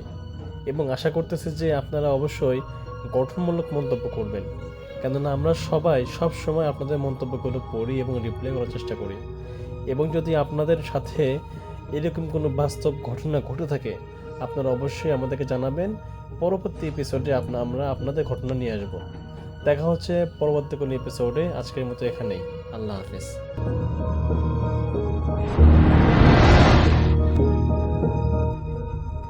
আজকে আমি চট্টগ্রাম জেলখানার ঘটনা শেয়ার করব। ঘটনাটা আমাকে চট্টগ্রাম থেকে একজন ভাই মনিরুজ্জামান পাঠিয়েছেন। তিনি কিছু কারণে বেশ কিছুদিন জেলখানায় ছিলেন এবং জেলখানায় তার সাথে ঘটে যাওয়া কিছু ঘটনা শেয়ার করব। আমি জেলখানায় থাকাকালীন সময়কার ঘটনা। তখন দুর্গাপূজার ষষ্ঠমী কি অষ্টমী হবে, প্রায় মধ্যরাত। হঠাৎ করে জেলখানার ওয়ার্ড নম্বর 19 হতে বিকট হইচইয়ের শব্দ ভেসে আসলো, ঠিক এমন ভাবে যেই এই জানি হেতারে লেঙ্গুনি ধরেছে। এমন প্রায় অনেক সময় ধরে হইচই হওয়ার পর চুপচাপ হয়ে যায় সবকিছু। পুরো পরিবেশে একদম থমথমে, পিন ড্রপ সাইলেন্স। ওয়ার্ডের মিয়া সাহেবকে অনেকবার ডাকার পরেও সে ভয় আর আসেনি। এরপর আমরা সবাই ঘুমিয়ে যাই। সকালে উঠে নাস্তা পানি খেয়ে হাত মুখ ধুয়ে আমরা ওয়ার্ড হতে বের হয়ে যাই। এরপর বাইরে বের হয়ে সবাইকে জিজ্ঞেস করি, আচ্ছা কালকে রাতে ওয়ার্ড নম্বর 19-এ কি হয়েছিল, এত হইচই কেন হচ্ছিল, আর এই লেঙ্গুনিটাই আবার কে? তখন সেই ওয়ার্ড নম্বর 19 থেকেই একজন নিচ থেকে এগিয়ে এসে বলে যে, ভাই আমি মফিজ, আমি কালকে টয়লেটে গিয়েছিলাম একটু, তো কাজ শেষ করে আমি যখন মাত্রই উঠে দাঁড়ালাম ঠিক তখনই দেখতে পেলাম সাদা শাড়ি পরা একটা রক্তচক্ষু বেশ লম্বা চুলের, হাতের নখগুলো বড় বড় লম্বা একজন মহিলা এসে আমার গলা টিপে ধরল। গলা টিপে ধরে সেই অবস্থায় আমাকে তুলে ফেলল। ঠিক সেই সময় নাকি বাথরুমের দিকে কেউ একজন যাচ্ছিল আর গঙ্গানোর মতো করে শব্দ পাচ্ছিল। সে বাথরুমের দিকে অগ্রসর হতেই নাকি দেখতে পায় মফিজ নামের যে লোকটা হাওয়ায় ভেসে আছে, আর তার পা দুটো কোনো কিছু থেকে মুক্তি পাওয়ার জন্য ছটফট করছে, যেমনটা ফাঁসির মঞ্চে ছটফট করে। ছোড়াছুড়ি করছিল পাটা। মফিজের এমন অবস্থা থেকে উদ্ধার করার জন্য মিয়া সাহেবদের অনেক ডাকাডাকি করলেও তারা কেউই নাকি ভয়ে কোনো সাড়া দেয়নি এবং কোনো প্রকার সাহায্যের হাত বাড়িয়ে দেয়নি। এরপর ওয়ার্ড নম্বর 19-এর সকল লোকজনদের ডাকাডাকি করা হয় সাহায্যের জন্য, এবং এভাবেই মূলত সেই দিন ওয়ার্ড নম্বর 19 থেকে হইচইয়ের উৎপত্তি ঘটে। ঘটনাটা মফিজের মুখে শোনার সময় আমি তার গলায় বিশাল বিশাল নখের আঁচড়ের দাগ দেখতে পাই। সাথেই মফিজ আমাকে জানায় কালকে লেঙ্গুনির গলা টিপে ধরতেই নাকি তার গলায় এমন আঁচড় লেগে যায়। এরপর নাকি লোকজনের হইচই এবং সেই লেঙ্গুনি নাকি তাকে সেখানে ফেলে চলে যায়। এরপর তার আর কিছু মনে ছিল না। এরপর পূজা আসছিল আর লেঙ্গুনির উৎপাত আরো বেড়ে যাচ্ছিল। তখন সে ওয়ার্ডে ওয়ার্ডে গিয়ে উৎপাত শুরু করে দিয়েছিল। আমার মনে কৌতূহল জাগে আর জানতে ইচ্ছা হয়, আচ্ছা এই লেঙ্গুনিটা কে আর এর মানেই বা কি? তাই একদিন আমি কৌতূহল নিয়ে মেয়েদের কাছে যাই আর জিজ্ঞেস করি, ভাই এই লেঙ্গুনিটার মানে কি? সে মেয়েটাই আমাকে বলে যে লেঙ্গুনি মানে জানেন না, এটার পেছনে তো অনেক বড় কাহিনী আছে। শুনেন, এই কারাগারটা আছে না, এটা একটা শ্মশানের উপরে বানানো। এই কারাগার হওয়ার আগে এর শ্মশান ছিল। অনেকে অনেক পূজা করত শ্মশানের আশেপাশে, বান টান দিত। কারাগার বানানোর সিদ্ধান্ত হয় পরে। কারাগার তৈরির সময় শ্রমিকদের উপর অনেক নির্যাতন আক্রমণ করা হয়, নির্মাণ কাজে বাধা দেওয়া হয়, কিন্তু সরকারি কাজ কাম হওয়াতে এক প্রকার বেশ পাওয়ারেই কারাগারটা তৈরি হয়ে যায়। কারাগার নির্মাণ হওয়ার পরেই আসল সমস্যা শুরু হয়। যখনই এনে আসামি রাখা শুরু হলো, ঠিক তখন থেকে আসামির উপর শুরু হলো আক্রমণ। কাউকে চুলে টাইনে ধরা, কারোর গলা টিপা ধরা, খামচি দেওয়া, উপরে তুলে আছাড় মেরে মাথা ফাটিয়ে দেওয়া, বিভিন্ন হুজুর এনে দেখানো হয়, অনেক কিছু করা হয় সমাধানের নামে। এইসব চলতে চলতে জেলার একদিন স্বপ্নে বলতে দেখেন যে আমরা 7 বোন চলে যাব, কারাগারের সবগুলো গেট খুলে দে। এরপর এইভাবেই প্রায় কয়েক দফা একই স্বপ্ন দেখে। বড় হুজুর ডাকা হইল, এরপরে স্বপ্নের কথা বলা হলো। ভালোভাবে বিশ্লেষণ করে তাদের দাবি জানা গেল যে ঠিক এইভাবে যে তারা 7 বোন তারা চলে যেতে চায়, কিন্তু এক শর্তে কারাগারের সমস্ত দরজা খুলে দিতে হবে এবং তারা তাদের পছন্দ মতো মহিলা ও শিশুদের মধ্যে থেকে যাকে ইচ্ছা সাথে করে নিয়ে যাবে। 7 বোনের এই দাবি জেল কর্তৃপক্ষের কাছে কখনোই মেনে নেওয়ার মতো ছিল না, কারণ এটা সরকারি ইস্যু, বিভিন্ন নিয়মকানুন এবং অপরাধীদের সাথে নিয়ে সম্পৃক্ত। এরপর এই 7 বোনের উৎপাত থেকে না পারতে অবশেষে কারাগারের সবগুলো গেট খুলে দেওয়া হয় এবং জেলের আশেপাশে 7টা কি 8টা গেট ছিল, সবগুলো মেইন গেট খুলে দেওয়া হয়।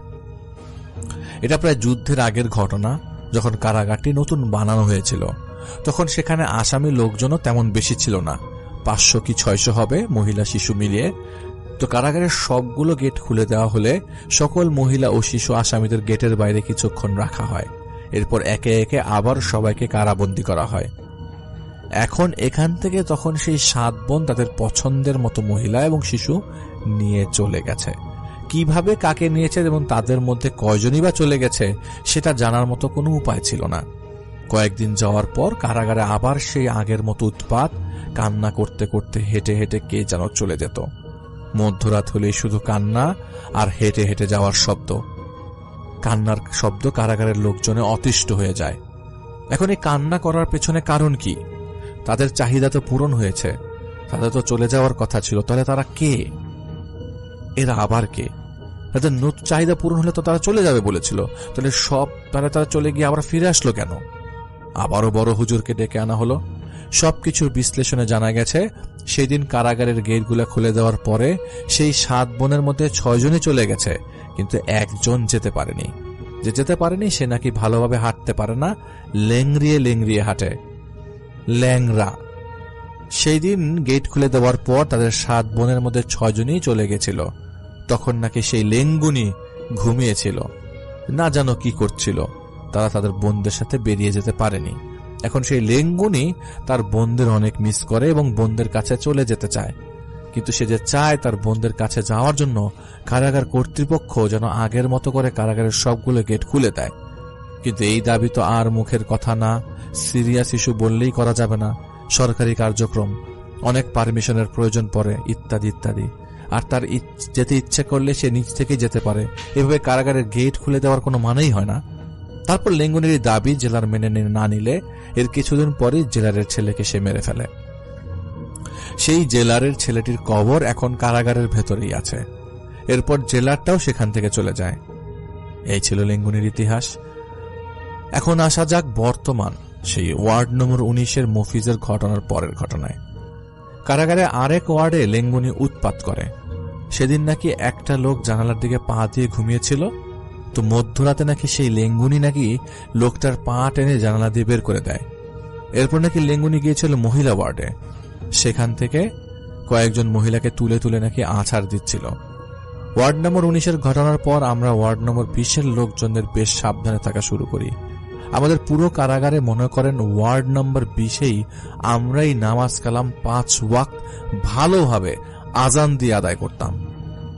আমাদের ওয়ার্ড নম্বর 20-এ সবই ঠিক এবং সবাই ঠিক এমনভাবে ঘুমাতাম যে আমাদের রুমের সবাই পাশাপাশি মাথা এবং মাঝ দিয়ে 2 ফুটের মতো চলাচলের জন্য রাস্তা, মানে রাস্তা দিয়ে কেউ হেঁটে দাঁড়ালে সরাসরি আমাদের মাথা বরাবর দাঁড়ানোর মতোই হবে। তো সেদিনের ওয়ার্ড নাম্বার 19-এর মফিজের ঘটনার পর থেকে আমরা রাতে রুম আর অন্ধকার করে রাখতাম না। বোতলের ভেতর সরিষার তেল দিয়ে টিস্যু পেপার অথবা কাগজ দিয়ে বানিয়ে সারা রাত জ্বালিয়ে রাখতাম। স্বাভাবিক দিনের মতোই আজকেও আমরা হাতে বানানোর বাতি জ্বালিয়ে সবাই ঘুমিয়ে পড়ি। এদিকে কোন দিক দিয়ে যে আমাদের বাতি নিভে গেছিল সেটা আর আমরা ঘুমের মধ্যে কেউই টের পাইনি।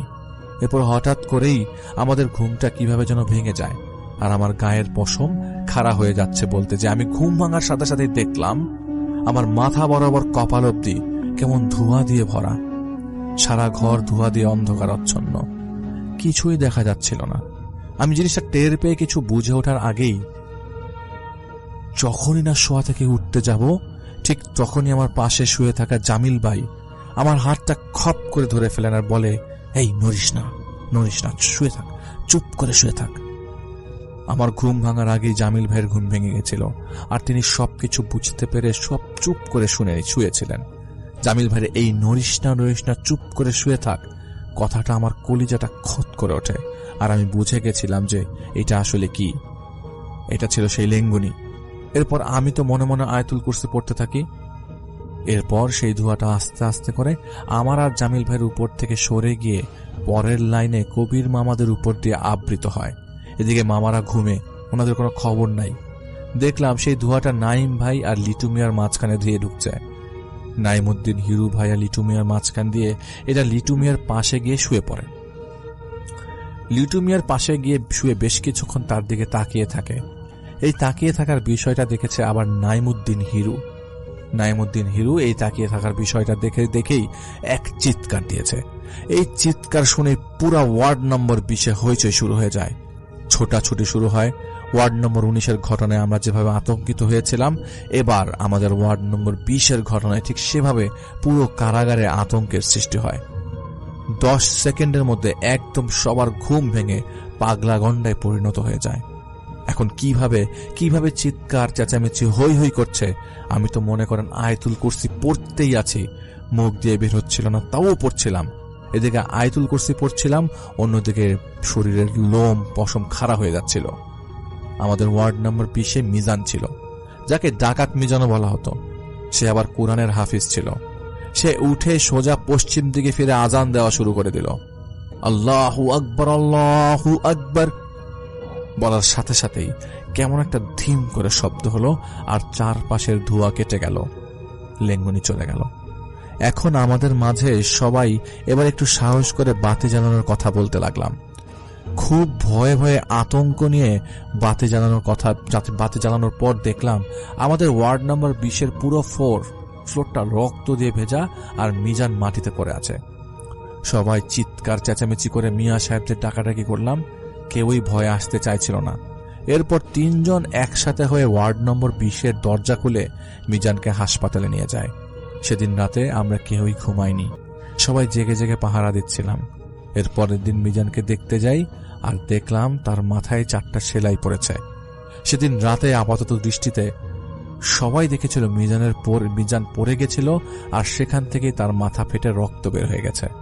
কিন্তু মিজানের ভাষ্যমতে সে নাকি যখন আজান দিচ্ছিল তখন সেই মুহূর্তে নাকি একটা মহিলা খুঁড়িয়ে খুঁড়িয়ে তার দিকে আসছিল, আর আজান দেওয়ার মাত্রই তাকে উপরে তুলে এক আছাড় মারে, আর তার মাথা ফেটে যায়। এরপর থেকে আমাদের ওয়ার্ড নম্বর 20-এর সবাই বেশ অ্যালার্ট হয়ে যায়। আমি, লিটু ভাই, নাইমুদ্দিন, হিরু সবাই 2 ঘন্টা করে রাত 8টা থেকে ফজরের আগ পর্যন্ত পালাক্রমে একের পর এক পাহারা দেই, আর এভাবেই চলতে থাকে আমাদের বের হয়ে আসার আগ অব্দি ঘটনা। এটা ছিল লেঙ্গুনের ঘটনা। ডিএল লিসেনার, আমি সরাসরি চলে যাব আরেকটি ঘটনার মধ্যে। আশা করি এই ঘটনাটি সকলের কাছে ভালো লাগবে, কেননা খুবই ভয়ানক একটি ঘটনা এবং বাস্তব একটি ঘটনা। তো সাথে থাকুন, চলে যাচ্ছি ঘটনার মধ্যে।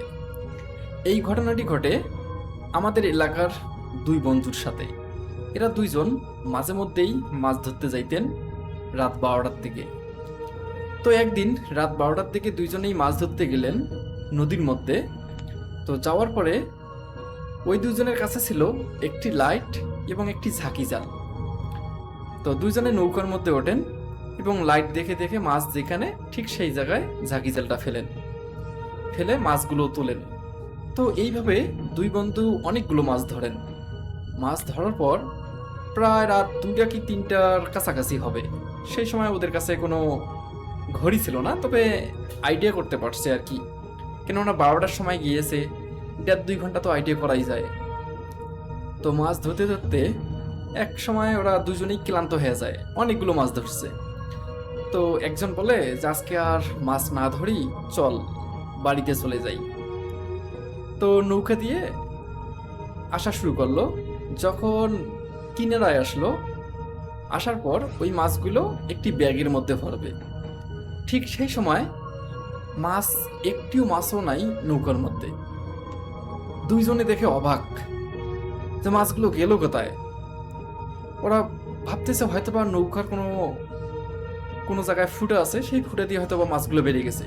কিন্তু আরেকজন বলতেছে যে নৌকার মধ্যে যদি ফুটা থাকে তাহলে পানি উঠতো, আমরা নৌকা ডুবে যে আমরা 2 জনেই তলিয়ে যেতাম পানির নিচে। তো আরেকজন বলতেছে কথা তো ঠিক, কিভাবে সম্ভব, মাছগুলো গেল কোথায়? 2 জন একদম ভয় পাওয়া শুরু করলো। তো 2 জনে সেখানে ভাবা শুরু করলো যে এখন কি করা যায়, এই মাছগুলো কোথায় গেল, এত কষ্ট করে মাছগুলো ধরলাম। তারপর 2 জনে আবারও নৌকা দিয়ে আবারও আগের জায়গা যায়, যে জায়গায় মাছ ধরছিল। তো সেই জায়গায় যেয়ে দেখে নৌকার কোনোভাবে সামনে আগাচ্ছে না, ওইখানেই মানে এত নৌকার মধ্যে নৌকা চালানোর চেষ্টা করতেছে, কিন্তু নৌকার আগাচ্ছে না, নৌকা ওই জায়গায় দাঁড়িয়ে গেছে, মানে আটকে গেছে। 2 জনে একদম ভয় পাওয়া শুরু করলো। তখন 2 জনে কি করা শুরু করলো, 2 জনে ভাবা শুরু করলো যে কি করা যায়, এর বুদ্ধি কি। এবং সামনে দেখতেছে প্রচুর পরিমাণে একদম অন্ধকার, আর পিছন দিকে দেখা যাচ্ছে সামনে অন্ধকার, পিছনে দেখা যাচ্ছে। আরো 2 জনে ভয় পাওয়া শুরু করলো। তখন কিছুক্ষণ ওইখানে থাকার পর নৌকাটা আস্তে আস্তে আগানো শুরু করলো। তখন ওই নৌকাটা ঘুরিয়ে 2 জনেই কিনারায় আসলো। আসার পর নৌকা রেখে ওরা দুজনেই উপরে উঠলো। ওঠার পর যেহেতু ভয় পাচ্ছে, ওরা আজকে আর মাছ ধরবে না, বাড়িতে চলে আসবে। আসার সময় একটা বাঁশঝাড় আছে, সেই বাঁশঝাড়ের মধ্যে দেখতেছে যে বাঁশগুলো কেন জানি একাই একাই হেলে পড়তেছে। যে রাস্তার মাঝখানে কোনো গাছ নাই, অথচ সেখানে কলা গাছ দাঁড়িয়ে যাচ্ছে। দুজন তো একদম অবাক, মানে রাত বাজে 2টা-3টা, কিভাবে বাড়িতে যাবে? তখন ওরা অন্য একটি রাস্তা খুঁজে বের করে, মানে খুঁজে বের করে বলতে অন্য একটা রাস্তা হাঁটা শুরু করে, ওই রাস্তা দিয়ে বাড়িতে যাবে। তো ওই রাস্তা দিয়ে যাওয়া শুরু করলো। ওই রাস্তা দিয়েও সেম, মানে সামন দিক দিয়ে কিছুটা দৌড়াচ্ছে। এখন দুজন তো মহা বিপদে পড়লো যে কিভাবে বাড়িতে যাবে। একজন বলতেছে কি হয় হোক পিছনে থামা যাবে না, পিছনে তাকানো যাবে না, সামনের দিকে যাইতে হবে। দুইজনে সাহস করে বাড়িতে চলে আসে। আসার পরে তারপরে দুইজনেই অসুস্থ হয়ে পড়ে, অনেক জ্বর, উঠতে পারে না বিছানার থেকে। তখন ওই দুইজনের বাড়ির গার্জিয়ান জিজ্ঞেস করে কোথায় গিয়েছিল, কিভাবে। তারপর এলাকাবাসী সবাই জানতে পারলো যে মাছ মারতে গিয়েছিল, এই কারণেই ভিজতে হয়তো বা এই জন্য জ্বর আসছে। কিন্তু দুই বন্ধুই যখন ওদের গার্জিয়ানকে, ওর বাপ মাকে আর কি সুন্দরভাবে বিষয়টা খুলে বলে, তখন তো বিষয়টা একটু ভয়ের বিষয় যে সেখান থেকে অসুস্থ। তখন আর কি কবিরাজের বাড়ি যায়। কবিরাজের কাছ থেকে একটি সুতা নেয়, সেই সুতাটা আবার গলায় বাঁধে। সে গলায় বাঁধার পর আস্তে আস্তে সুস্থ হওয়া শুরু করে। এক প্রকারে যখন সুস্থ হয়ে যায়, সুস্থ হওয়ার পরে ওরা দুজন আবারও মাছ মারতে যাবে, কিন্তু বাড়ির থেকে কোনো রাজি হচ্ছে না যে যাওয়া যাবে না, তোদের দুজনেই মাছ মারা নিষেধ, গেলে একটা ঘটনা ঘটবে। তো তখন দুজন মাছ মারা তো বাদ দিল। এখন দুজনেই আবার কি করবে, কেননা ওই দুজন আবার পকেট খরচও চালাইতো, সে মাছ মেরে খাইতো এবং বিক্রি করতো। তো এখন আবার দুজন কি করে, তো একদিন হঠাৎ ওই দুজন চুপ করে মাছ মারতে গেলেন। মাছ মারার যাওয়ার পর সেই সময় নদীর পাশে একটি বড় একটা পাখি দেখতে পায়। এত বড় পাখি সেটা কখনো সম্ভব না বর্তমান সময়ে দেখার জন্য। এত বড় পাখি বর্তমান হচ্ছে চিড়িয়াখানায় থাকে, এত বড় আর কি পাখি। তো দুইজনে দেখে একদম অবাক হয়ে গেছে। একজন আর কি সেখানে জ্ঞান হারিয়ে ফেলে, আর একজন ঠিক থাকে। তো দুইজন এখন, একজন যেহেতু জ্ঞান হারিয়ে ফেলছে, এখন আর একজন কিভাবে বাড়িতে আসবে? তখন সে ওখান থেকে চিল্লা শুরু করছে। এলাকাবাসী কয়েকজন বের হয়ে যে দেখে একজন জ্ঞান হারিয়ে পড়েছে, আর একজন দাঁড়িয়ে আছে। তারপর বাড়িতে নিয়ে আসার পরে দুইজনকে অনেক বকাঝকা করে। তো ওই দুইজনের সাথেই এই ঘটনাটি ঘটেছিল। ডিয়ার লিসেনার, আপনারা যারা বাছাই করা ভয়ানক ঘটনা শুনতে চান, তারা অবশ্যই এই চ্যানেলটি সাবস্ক্রাইব করে নেবেন, কেননা এই চ্যানেলের মধ্যে প্রতিনিয়ত আপনারা বাছাই করা ভয়ানক ঘটনাগুলো শুনতে পারবেন। আপনারা চাইলে আপনাদের সাথে ঘটে যাওয়া কিছু ঘটনা আমাদের সাথে শেয়ার করতে পারেন, এবং আপনাদের বাড়ির আশেপাশে কোনো ঘটনা যদি ঘটে থাকে, সেই ঘটনাগুলো আমাদের সাথে শেয়ার করতে পারেন। আমরা পরবর্তী এপিসোডে আপনাদের সেই ঘটনা তুলে ধরার চেষ্টা করব। তবে আপনারা যারা এই হরর স্টোরিগুলো পছন্দ থাকেন, তারা অবশ্যই এই চ্যানেলের সাথে থাকবেন, কেননা এই চ্যানেলের মধ্যে শুধুমাত্র আপনারা বাছাই করা ভয়ানক ঘটনাগুলোই শুনতে পারবেন। তো ডিয়ার লিসেনার, আজকের জন্য এখানেই বিদায় নেব। তার আগে বলতে চাই, হরর স্টোরি নিয়ে আপনাদের যদি কোনো মতামত থাকে অবশ্যই কমেন্ট সেকশনে জানিয়ে দেবেন। তো সকলেই ভালো থাকবেন, সুস্থ থাকবেন। আল্লাহ হাফেজ।